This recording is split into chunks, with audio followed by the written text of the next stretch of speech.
తో పాటు శివరావు గారు కూడా ఉన్నారు, బీఆర్ఎస్ నాయకులు. ఒకసారి వారితో మాట్లాడదాం, అసలు వారి అభిప్రాయం ఏంటి వారి పార్టీ తరపు నుంచి అనేది. ఎందుకంటే అసలు పూర్తిగా ఇది కేవలం రైతుల ప్రకోపం, రైతులు పూర్తిగా వెనుదిరిగి కలెక్టర్ పైన దాడి కావచ్చు, ఇదంతా కూడా ప్రజా ఆగ్రహం అని చెప్తున్నారు. అసలు వాళ్ళ అభిప్రాయం ఏంటి తెలుసుకునే ప్రయత్నం చేద్దాం. ఎస్ శివ గారు, ఎలా చూస్తారండి? అంటే ప్రజాగ్రహంగా దీన్ని చూస్తారా, లేకపోతే వాళ్ళేమో బీఆర్ఎస్ వాళ్ళు రెచ్చగొట్టి చేపిస్తున్న పనులంటూ వాళ్ళు చెప్తున్నారు, మీరేం చెప్తారు? ఇప్పుడు ఒక గవర్నమెంట్ మొత్తం, ఒక పోలీస్ వ్యవస్థ మొత్తం బీఆర్ఎస్ మీద బురద జల్లడానికి, ప్రతి ఒక్క పాయింట్ టు పాయింట్ బురద జల్లడానికి వీళ్ళు చేస్తున్న కుట్ర. వీళ్ళు అంటున్నారు సార్, రామచంద్ర గారు అన్నారు పటాన్ చెరువులో పొల్యూట్ అవుతుంది, అందుకనే ఊరు బయట పెడుతున్నాం, ఊర్లో అవతల పెడుతున్నాం అని అన్నారు. సార్ అక్కడ పొల్యూట్ కాదా సార్? రామచంద్ర గారు, అక్కడ పొల్యూట్ కాదా సార్? ఓన్లీ ఇక్కడ హైదరాబాద్ సిటీలోనే పొల్యూషన్ అవుతుందా? దాని ప్రకారం మీరు అన్నారు కదా, ఆ లంగ చెరువులో పొల్యూషన్ అవ్వదు, దాన్ని బట్టి మీరు పెడుతున్నారా? మీరు కేవలం టీఆర్ఎస్ మీద బురద జల్లడానికి ఎంతో ప్రయత్నించి ప్రతి ఒక్క కాంట్రవర్సీని అక్కడ జరగని ప్రతి ఒక్క పాయింట్ని తీసుకొని మీరు బురద జల్లడానికి ప్రతిసారి అసలు వారానికి ఒక మీరే న్యూస్ ఇచ్చేస్తున్నారు, వారానికి న్యూస్ ఇస్తున్నారు.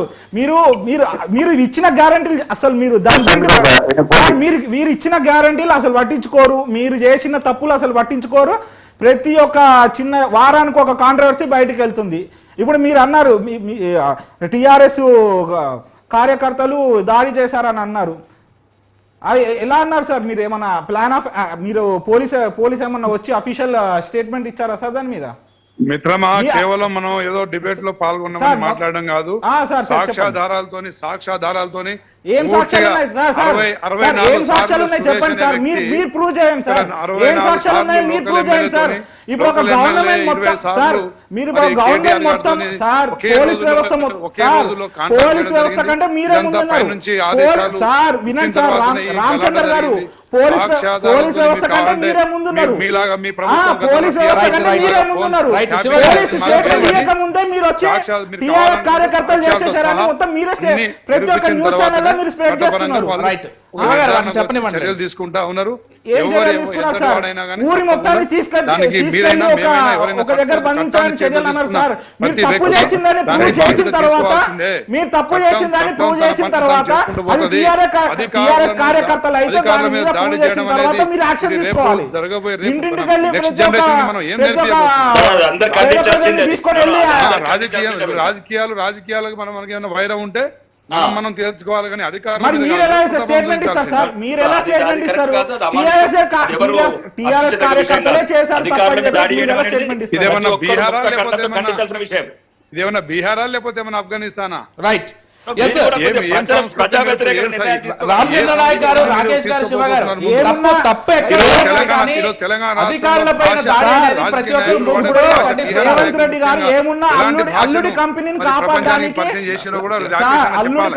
కాపాడడానికి ల్యాండ్ అక్విజిషన్ చేస్తున్నారు.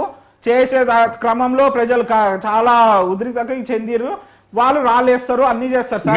మీ కాన్స్టిట్యూన్సీ సార్ చెప్పండి, మీరు గెలిచిన కాన్స్టిట్యూన్సీలోకి వెళ్ళి సార్ వినండి రామచంద్ర గారు, మీరు గెలిచిన కాన్స్టిట్యూన్సీలోకి వెళ్ళి మీ అదే కలెక్టర్ గారు పోయి ఇదే మీటింగ్ పెడితే మీ కాన్స్టిట్యూన్సీలో ప్రజలు ఊరుకుంటారా సార్?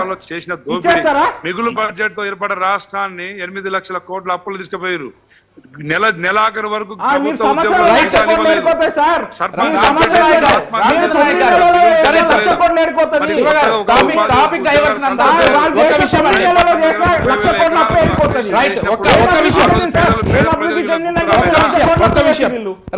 రాకేష్ రెడ్డి గారిని ఒక్క ప్రశ్న. రామచంద్ర నాయక్ గారు ఒక్క నిమిషం అండి. రాకేష్ రెడ్డి గారు, రాకేష్ రెడ్డి గారు, ఆ రోజు 10 లక్షలకు 16 రైట్ రైట్ టాపిక్ డైవర్షన్ వద్దు, టాపిక్ డైవర్షన్. రామచంద్ర నాయక్ గారు, వీళ్ళు చెయ్యరు, వీళ్ళు పనులు చెయ్యరు, వీళ్ళు పనులు చెయ్యకుండా ప్రతి ఒక్క కాంట్రాబ్యూషన్ తీసుకొని అభ్యర్థించేస్తారు. రైట్ అండి, రైట్. ఏం చేస్తున్నారు సార్? రాకేష్ రెడ్డి గారు, రాకేష్ రెడ్డి గారు ఒక్క ప్రశ్న అండి. రాకేష్ రెడ్డి గారు, రాకేష్ రెడ్డి గారు ఒక్క ప్రశ్న ప్లీజ్.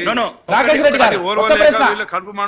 నేను ఒప్పుకుంటున్నాను. రైట్. రాకేష్ రెడ్డి గారు, తెలంగాణ ప్రజలు ఈరోజు స్వేచ్ఛాయుతంగా బతుకుతున్నారు, స్వేచ్ఛ వైలువిస్తున్నారు, దొరల రాజ్యం నుంచి విముక్తి పొందినారు. అదొక వాస్తవం. అన్న దీనికి నేను 100% అన్ని వేదికల మీద ఖండిస్తున్నాను. నేను అది వేరే విషయం. ఇప్పుడు ఒక విషయం ఏమంటే ట్యాంక్ బండి మీద కొట్టిన ఆర్టీసీ ఆడబిడ్డలని బట్టలు చింపినట్లు కొట్టిన లాఠీ దెబ్బలు మాకు ఇంకా కన్నమును ఇంటర్మీడియట్ విద్యార్థులు 28 మంది చనిపోయారన్న ఆత్మహత్యలు చేసుకుంటే వీళ్ళు స్పందించే పాయింట్ ఏం ప్రభుత్వం మాట్లాడుతున్నారు రాజు, సార్? యువరాజు, విజయ్ గారు, యువరాణి, వీళ్ళు పాయింట్ సైన్యాధిపతి, అగ్గిపెట్టెలు తన టాపిక్ సొంత వెళ్తున్నారు గజ్వేల్ Right. నియోజకవర్గంలో విద్యార్థులు రామచంద్ర బస్సు గారు, రామచంద్ర గారు, accident let's not deviate the issue అండి. రామచంద్ర గారు, అన్ని విషయాల్ని ఇక్కడ కలగాపులగా చేసేస్తే ప్రజలకు అర్థం కాకుండా పోతుంది. ఎస్ రాకేష్ రెడ్డి గారు